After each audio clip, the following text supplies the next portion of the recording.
నేను చూశాను ప్రతిపక్షంలో ఉన్న పార్టీ నాపైన తీవ్రమైన ఆరోపణ చేసింది. వాళ్ళు అధికారికంగా ట్వీట్ పెట్టారు. వాళ్ళకి నేను 24 గంటలు సమయం ఇస్తున్నా.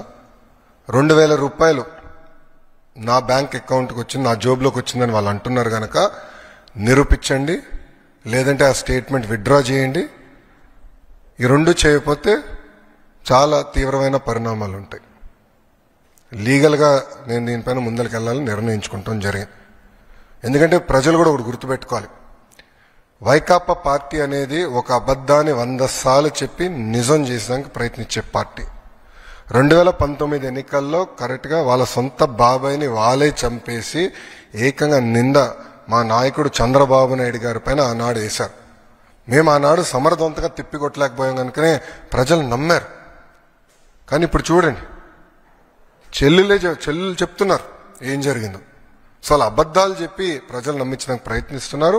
ఈ 2000 రూపాయలు నేను ఆ ట్వీట్ని నేను చదివాను. ఆ 2000 రూపాయలు నా జోబుకి వచ్చిందన్నారు. వాళ్ళు నిరూపించాలి, లేదంటే ఆ స్టేట్మెంట్ వెనక్కి తీసుకోవాలి, లేదంటే to the fullest extent of the law I will take action against them.